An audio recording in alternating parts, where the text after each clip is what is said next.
Assalamualaikum warahmatullahi wabarakatuh. Ustadz, mohon nasihatnya. Dalam menghadapi lonjakan COVID saat ini, Masya Allah, pasien sangat ramai di IGD dan ini membuat kami sangat stres. Karena kami khawatir yang pertama keselamatan pasien karena saking banyaknya dan tak tertangani dengan baik karena saking banyaknya pasien. Yang kedua, kekhawatiran terhadap diri kami sendiri terkena ataupun wafat karena wabah ini karena menangani pasien COVID. Mohon nasihat Ustadz untuk menguatkan kami menghadapi kondisi yang berat pada saat sekarang ini. Barakallahu fiik. Masya Allah, Masya Allah. Memang ini lonjakan yang sangat luar biasa ya sekarang ini. Dan tiap hari lonjakannya drastis. Ya, karena termasuk yang tiap hari ngikutin apa yang itu laporan dari Kemenkes gitu ya. Itu Masya Allah luar biasa. Yang kemarin itu 38.000 ya lonjakannya. Jadi memang sekarang luar biasa dan inilah ujian. Ya, ujian bagi kita semuanya sebagai umat Islam, ya terutama di negeri ini, maka saatnya bagi kita untuk bersatu, seperti tadi yang saya sampaikan. Para dokter, ya mereka harus bersemangat, tidak boleh putus asa, gunakan profesi Anda, ya gunakan ini sebagai kesempatan untuk mencari pahala, membantu orang-orang, membantu para pasien. Orang-orang yang kaya, gunakan kesempatan ini dengan harta Anda yang Allah titipkan ya untuk membantu mereka-mereka yang terdampak ya ekonominya. Para pemerintah yang memiliki jabatan, memiliki wewenang ya, gunakan wewenang Anda untuk memberikan keputusan-keputusan yang adil yang membawa kemaslahatan. Para ulama ya berkiprahlah dengan ilmu Anda untuk memberikan edukasi kepada masyarakat, pencerahan kepada masyarakat, ya bagaimana menghadapi wabah ini, ya agar mereka kembali kepada Allah Subhanahu Wa Taala.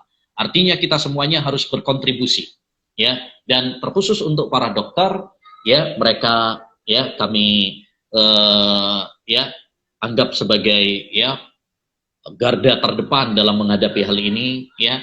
Maka cukup firman Allah Subhanahu wa taala untuk menghibur para dokter, wa man ahyaha faka'annama ahyan nasa jami'a.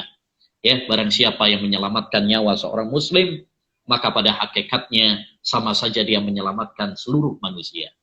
Ya, satu nyawa yang bisa kita selamatkan, ya, itu seakan-akan kita bisa menyelamatkan nyawa ya manusia.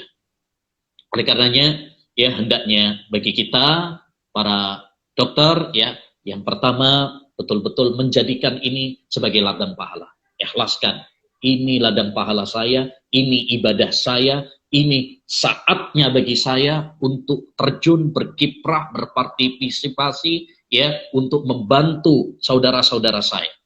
Ya, untuk membantu negara saya, untuk membantu agama saya. Ya.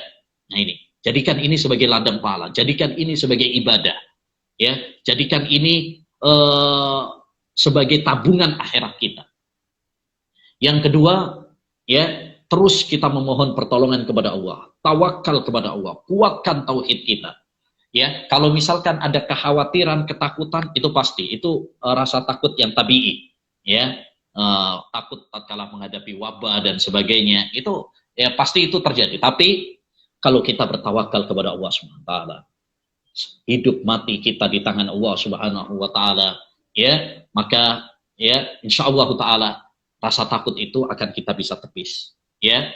Selagi kita bergantung kepada Allah Subhanahu wa taala, ya, berzikir, berdoa kepada Allah Subhanahu wa taala, kemudian melakukan ikhtiar-ikhtiar. Nabi SAW dulu perang, tapi beliau juga pakai baju besi, ya. Beliau perang, tapi beliau juga ya punya strategi perang, dalam artian tawakal bukan berarti kemudian kita ya tangan kosong ya. Demikian juga para dokter ya lakukan dua hal.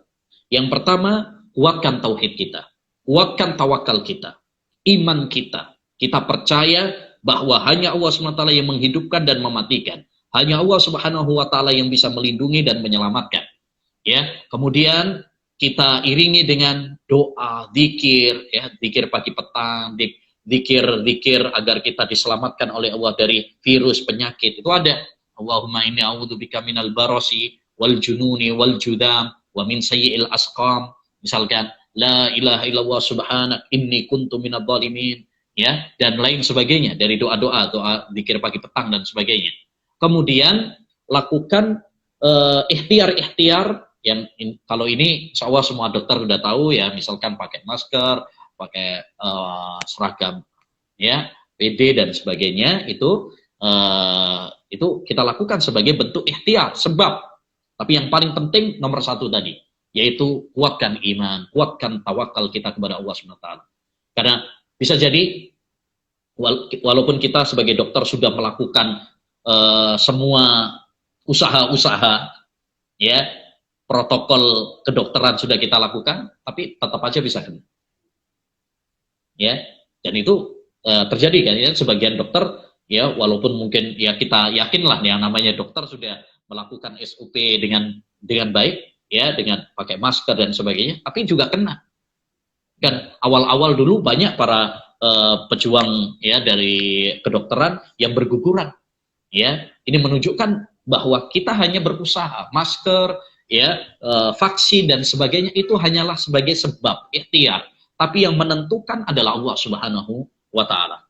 Ya, adalah Allah Subhanahu wa taala. Sebaliknya kadang-kadang juga ada lucu juga, ada sebagian yang mungkin acuh tak acuh tapi nggak kena-kena juga gitu. Jadi semuanya Allah Subhanahu wa taala yang menentukan. Ya, disinilah pentingnya kita kembali tadi bertauhid, ya, kembali kepada iman, kepada takdir, bahwa segala sesuatu ini sudah ditakdirkan. Kullu yusibana illa ma katabahu lana. Katakanlah, tidak ada yang menimpa kami kecuali apa yang Allah Subhanahu wa taala takdirkan kepada kami. Jadi intinya pesan saya kepada para dokter adalah tetap semangat, tetap bergantung kepada Allah Subhanahu wa taala.